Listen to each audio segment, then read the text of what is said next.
ପୁଅର କାଠଫାଳିଆ ଆକ୍ରମଣରେ ବାପାର ମୃତ୍ୟୁ। ଗଞ୍ଜାମ ବ୍ରହ୍ମପୁର ଗୋସାଣୀ ନୂଆଗାଁ ଥାନା ତୋଟା ସାହିରେ ଘଟିଛି ଏଭଳି ଅଭାବନୀୟ ଘଟଣା।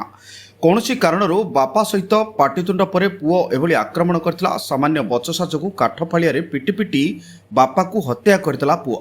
ଗୁରୁତର ବାପାକୁ ବ୍ରହ୍ମପୁର ଏମ୍କେସିଜି ମେଡିକାଲରେ ଭର୍ତ୍ତି କରାଯାଇଥିଲା। ଚିକିତ୍ସାଧୀନ ଅବସ୍ଥାରେ ବାପାର ମୃତ୍ୟୁ ହୋଇଥିବା ସୂଚନା ମିଳିଛି। ସେପଟେ ପୁଅକୁ ଗିରଫ କରିଛି ପୋଲିସ। ଗୋସାଣୀ ନୂଆଗାଁ ଥାନା ଅଧୀନସ୍ଥ ତୋଟା ସାହିରେ ବାପା ଶରତ ଚନ୍ଦ୍ର ମହାନ୍ତି ମା ପ୍ରତିମା ମହାନ୍ତିଙ୍କୁ ଘରେ ଆକ୍ରମଣ କରିଥିଲା ଜନ୍ମ କଲା ପୁଅ ବିରଜା ପ୍ରସାଦ ମହାନ୍ତି। ଆକ୍ରମଣରେ ଶରତ ଚନ୍ଦ୍ର ମହାନ୍ତି ଗୁରୁତର ଭାବେ ଆହତ ହୋଇ ବ୍ରହ୍ମପୁର ଏମ୍କେସିଜି ମେଡିକାଲରେ ଚିକିତ୍ସାଧୀନ ଅବସ୍ଥାରେ ମୃତ୍ୟୁବରଣ କରିଛନ୍ତି। ତାଙ୍କ ପତ୍ନୀ ପ୍ରତିମା ମହାନ୍ତି ଆକ୍ରମଣର ଶିକାର ହୋଇ ହସ୍ପିଟାଲରେ ଚିକିତ୍ସାଧୀନ ଥିବା ଜଣାପଡ଼ିଛି। ତେବେ ସମ୍ପତ୍ତି ବିବାଦକୁ ନେଇ ଏଭଳି ଘଟଣା ଘଟିଛି। ଅଭିଯୁକ୍ତକୁ ଗିରଫ କରି କୋର୍ଟ ଚାଲାଣ କରିଛି ପୋଲିସ। ନଗା पुलिस स्टेशन एरिया रे गोटे पापा को तांकर पुओ हत्या करछि बोली रिपोर्ट रे केस ହେଇଛି।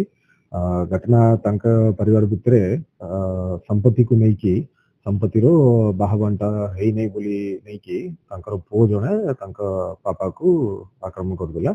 से गुरुतर अवस्था रे ट्रीटमेंट पय एमकेसीजी पठाइतला। एमकेसीजी रे ट्रीटमेंट बेले तांकर डेथ हे गेला, मृत्यु हे गेला। କାହିଁକି ଆକ୍ରମଣ କରିଥିଲେ ସାର୍? କେତେ ସମୟରେ ଘରେ ଆଉ କିଏ ଥିଲେ କି ସେ ସମୟରେ? ତାଙ୍କର ମା ମଧ୍ୟ ଥିଲେ। ମା ମଧ୍ୟ ट्रीटमेंट रे अछंती। वर्तमान मांगर भी सिचुएशन वर्तमान स्टेबल अछि, किंतु से भी सीरियस ही एडमिट हेतिले और पापार सिचुएशन बहुत सीरियस थिला। से ट्रीटमेंट वाला चलतिला। तांकर संपत्ति को नहीं की तांका भितर संपत्ति रो बाहबांड हेई नहीं, मते मोर संपत्ति मोर जो हक अछि सेटा मते दे दियंतु से बलिया तांका भितर पाटितुंड हेतिला।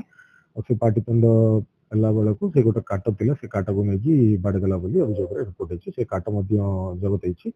ସେ ପୁଅ ବର୍ତ୍ତମାନ ପୋଲିସ କଷ୍ଟଡିରେ ଅଛି। ସେ ଆଜି କୋର୍ଟ ଫରୱାର୍ଡ ହେବ। ଏବେ ଆଉ